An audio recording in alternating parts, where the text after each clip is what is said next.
Hello friends, इस particular video में हम स्कूल ऑफ मुस्लिम लॉ को डिस्कस करेंगे।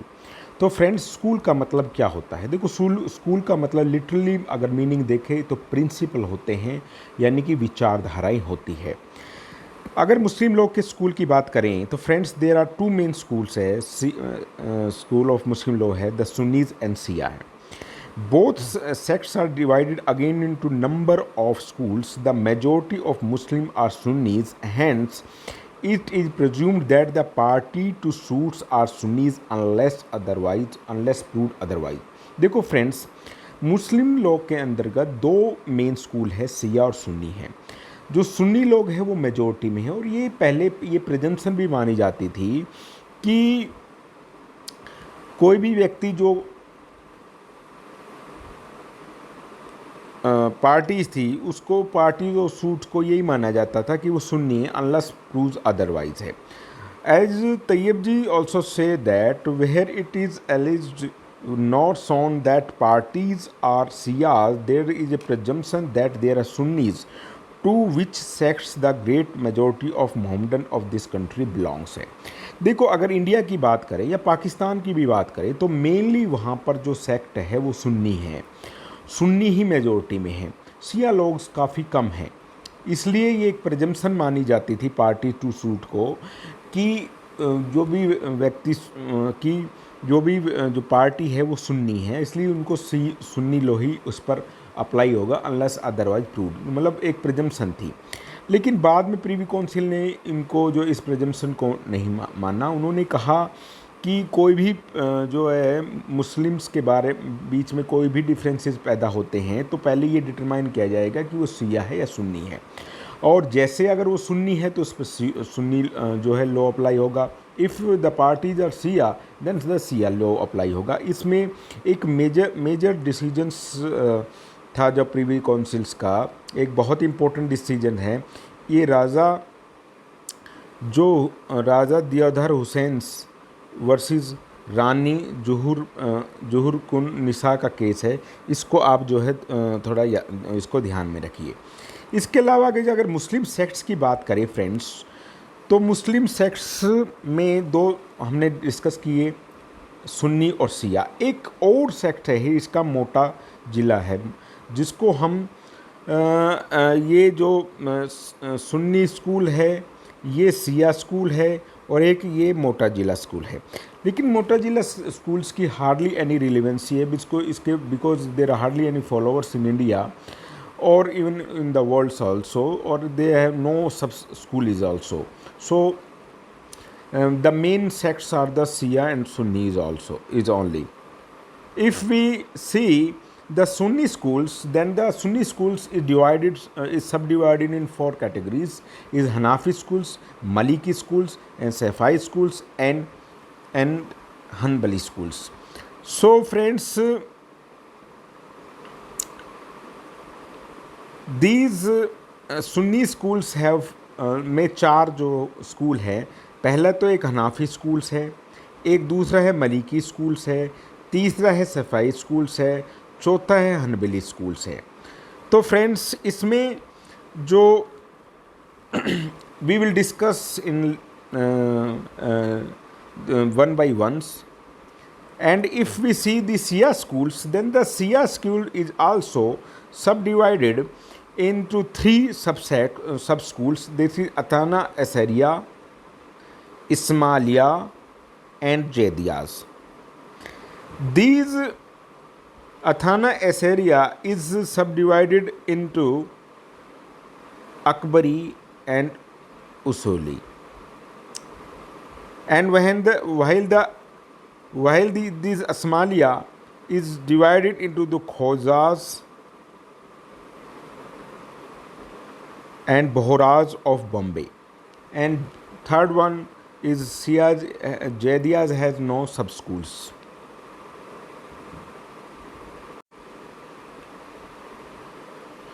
देखो friends, in this particular video we will discuss the schools, and we already know that there are main three sects: Shia, Sunni, Shia, and Motazilas. And we will discuss the Sunni सब schools. जहाँ तक सन्नी सब schools के जो चार जो हमने बताए सब स्कूल, वो जो उनके जो इमाम थे, जो उनके नाम पर ही ये चार स्कूल बने हैं। जैसे हनाफी स्कूल्स के लिए अबू हनीफ़ा थे, मलिकी स्कूल के मलिक इबिन अनास है, और सफ़ाई स्कूल के मोहम्मद इबिन बिन सफ़ाई है, और हनबली स्कूल के अहमद बिन हनबली है। तो ये इम्पोर्टेंट है हमारा। दूसरा जो है, अगर हनबली स्कूल्स के देखा जाए फ्रेंड्स, तो हनबली स्कूल्स के जो फाउंडर थे वो अबू हनीफ़ा थे। अबू हनीफ़ा हुआ the founder of Hanafi schools, was born in on 699 AD at Kufa. Kufa में वो पैदा हुए। उन्होंने इस्लामिक जूरिस्प्रूडेंस की स्टडी कुफा में की, और he got opportunity to meet Anas a famous companion of prophet sahab के फेमस कंपेनियन थे। उनसे भी जब वो 12 साल के थे तो उनसे मुलाकात की उन्होंने। और he and attended the lectures of imam Jafar's. इमाम जफ़र्स के उन्होंने लेक्चर्स वगैरह को भी जो है उन्होंने अटेंड किया था। He joined the institute of इमाम हमद के इंस्टीट्यूट को उन्होंने जो ज्वाइन किया इस्लामिक जूरिस्प्रूडेंस के लिए, और वो जो कि उस टाइम के एक प्रोमिनेंट बहुत ही प्रसिद्ध जो जूरिस्ट थे।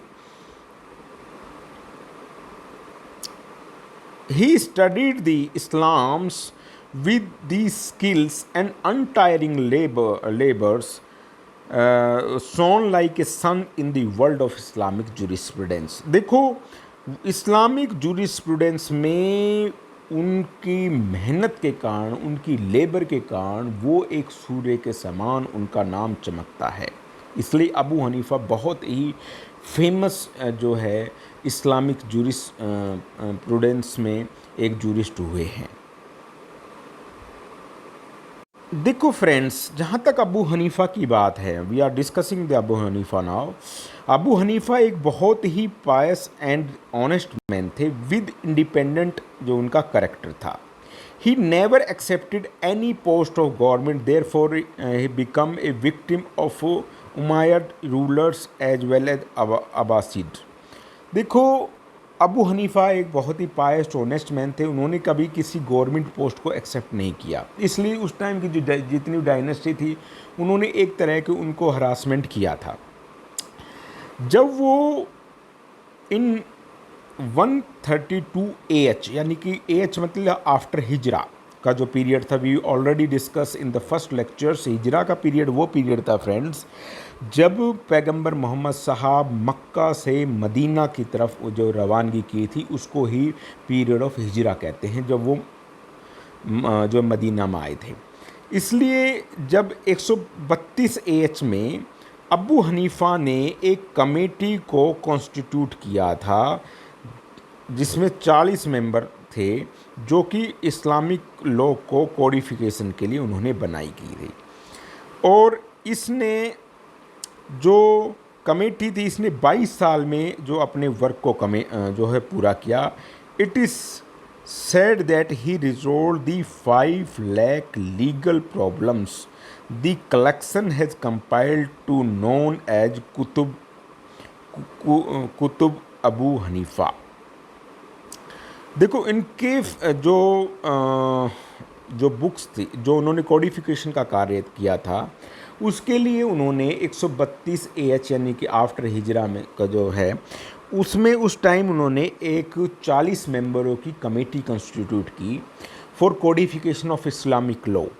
और उस कमेटी ने 22 साल के अंदर जो है इस्लामिक लॉ के कोडिफिकेशन का कार्य उसने कंप्लीट किया। और इसको जो इस कलेक्शंस को जो है किताब अबू हनीफ़ा के नाम से, कुतुब अबू हनीफ़ा के नाम से जाना जाता है। इसलिए अबू हनीफ़ा जो ग्रेटेस्ट जूरिस्ट थे, वो उनकी डेथ 150 AH में हो गई friends, at the age of 70 years। He was so popular and was held in such high esteem that his funeral prayers were was led for 10 days and in each days about 50,000 people attended. देखो friends, Abu Hanifa जब 70 साल के थे तब उनकी death 150 as में उनकी death हो गई और वो बहुत ही फेमस थे। उनकी जो प्रेयर रखी गई वो 10 दिन तक लगी रखी गई और ऐसा कहा जाता है कि उनकी प्रेयर में प्रतिदिन जो 50,000 लोगों ने उनकी प्रेयर को अटेंड किया था। Among all school of Islamic jurisprudence, his school got so much popularity that majority of population of Muslim world at present is follower of Hanafi schools. Muslim world में अब उनके स्कूल्स की सबसे ज़्यादा जो है फ्रेंड्स पॉपुलैरिटी है और मेजॉरिटी जो मुस्लिम जो है हनीफी स्कूल्स को ही फॉलो करते हैं। ठीक है, जहाँ तक इसके legal doctrine of Hanafi schools की बात करें तो friends the expression of Islamic beyond the border of Arabia, the foundation and organisation of khalifa, the extension of Islamic state and accession of new land into it resulted into the different culture and races. The simple Islamic society had to face various political, social and legal system. It was Imam Abu Hanifa who felt need of time and with his secrets. देखो friends, Abu Hanifa ने जो Islamic law की interpretations के लिए, क्योंकि इस्लाम में पहले तो वो मदीना तक ही सीमित था, बाद में उसका एक्सपेंसन हो गया, काफ़ी लोग उसके फॉलोअर हो गए, न्यू टेरिटरी में जो है इस्लाम फैलने लगा, तो उस वहाँ की कल्चर्स थी, वहाँ का जो लीगल सिस्टम था उसमें कई तरह की जो है क्वेश्चंस वहाँ अराइजेज हो गई। उन क्वेश्चनों को जो सॉर्ट आउट करने के लिए अबू हनीफा ने का बहुत बड़ा जो है उसमें योगदान था और उन्होंने जितने भी अपनी जो इंटरप्रिटेशंस दी वो उन्होंने एक उसकी जो कुरान और हदीस और या इज्मा को ध्यान में रखते हुए उन्होंने क्वेश्चन को सॉर्ट आउट करने का प्रयास किया।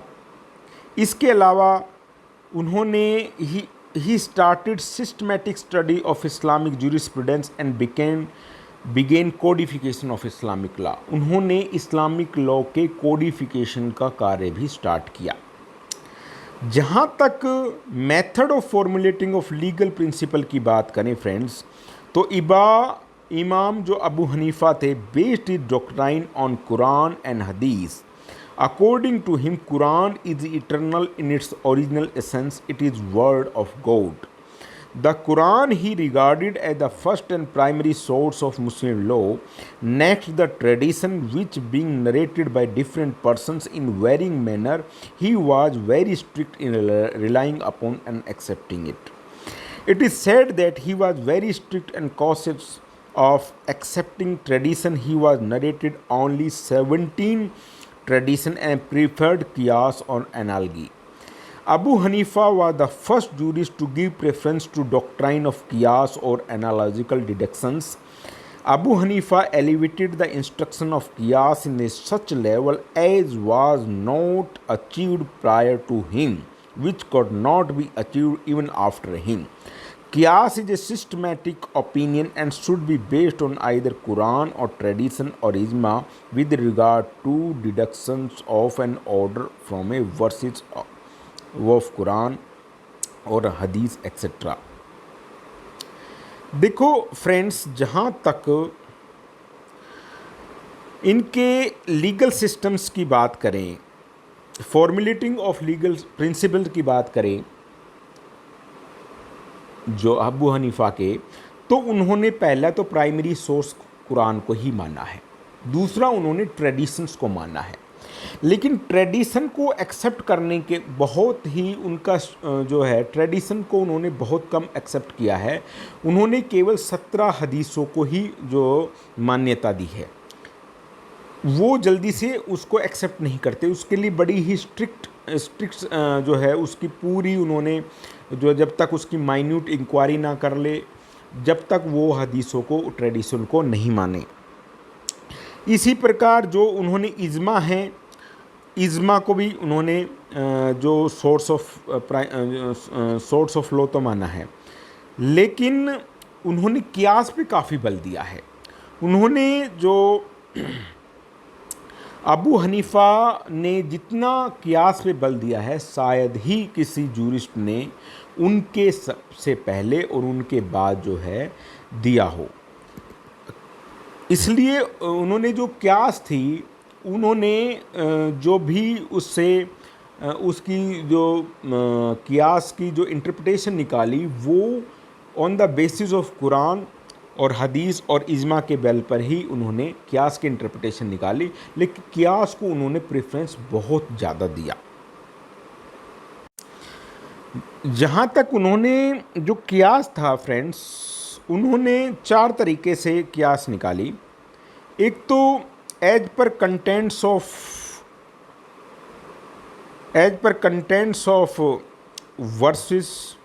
वर्सेस के क्या कंटेंट्स उसके बल पर, as per reason of verses में क्या रीजन दिए गए उसके बल पर, as per indication of versus से क्या इंडिकेट निकलता है उसके बल पर, according to purpose of verses में क्या पर्पज़ है उसके बल पर उन्होंने जो है कियास दी है। जहाँ तक जुडिशियल इक्विटी की बात करते हैं तो फ्रेंड्स, जुडिशियल इक्विटी को भी अबू हनीफ़ा ने सोर्स ऑफ मुस्लिम लॉ माना है और उसको प्रेफरेंस दी है। उन्होंने Abu Hanifa is the famous for his principle on the istihsan, which means the law of preference or suitableness of an act. It is admitted principle of all Sunnis that if qiyas is inconsistent with Quran or precept of Prophet, it will be set aside. Abu Hanifa has taken a step further. According to him, when a deduction based on an analogy is not acceptable, either because it is against the broader rules of justice or because it is not in interest of public good and is likely to cause undue hardship or inconvenience to them to whom it is applied, the jurist has liberty to reject the rule and to adopt one which is more suitable. Juristic equity, which is according to spirit of Quran and Hadith and a unique principle developed by the Hanafis. देखो friends, जहाँ तक judicial equity की बात है, तो judicial equity को Abu Hanifa ने बहुत ज़्यादा प्रेफरेंस दी है।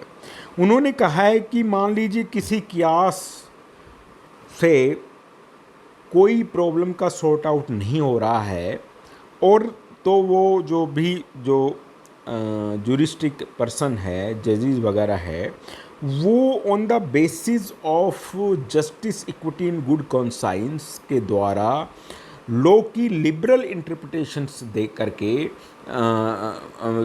जो है क्वेश्चंस को सॉर्ट आउट कर सकते हैं। तो इसलिए उन्होंने इसके जो जस्टिस, इक्विटी और गुड कंसाइंस को भी एक्सेप्ट किया है। देखो फ्रेंड, जहाँ तक इज्मा की बात है, Abu Hanifa is also accepted the doctrine of ijma और consensus of opinion.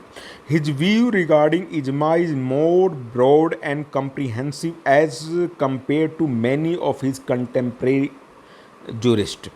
Abu Hanifa ने जो इज्मा को की भी एक्सेप्टेंस दी है, और उन्होंने उसके जो मीनिंग को मोर ब्रॉड माना है, और जो कॉम्प्रीहेंसिव उसको मोर कॉम्प्रीहेंसिव वे से उन्होंने इज्मा को माना है एज कंपेयर उस टाइम के जितने भी जूरिस्ट थे उसके कंपैरिजन में. जो उन्होंने इज्मा का एक ब्रॉड पर्सपेक्टिव को एक्सेप्टेंस दी है. Abu Hanifa has accepted ijma of every age and affirmed its validity.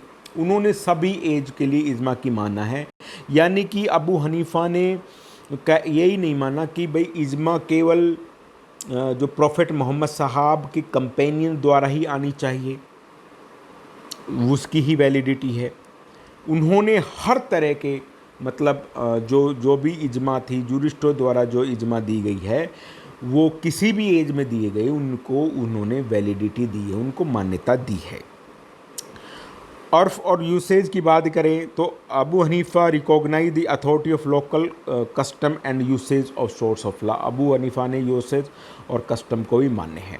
तो फ्रेंड्स, इन ब्रीफ में देखा जाए तो हनाफी स्कूल में जो अबू हनीफा ने, उन्होंने सभी सोर्स को तो माना है, लेकिन उसमें सबसे ज़्यादा उन्होंने क्यास पर बल दिया है। ट्रेडिशंस के बारे में वो बहुत ही उन्होंने स्ट्रिक्ट रूल अप्लाई किए थे और केवल अपनी लाइफ में 17 जो है ट्रेडिशन को ही उन्होंने एक्सेप्टेंस दी है। तो इस प्रकार we have discuss the first schools because in other lectures we will discuss the Maliki schools. So friends, I hope that you enjoy my lectures. So if you enjoy, please like and subscribe and press the bell icon so that you will get the notification time to time. Thank you.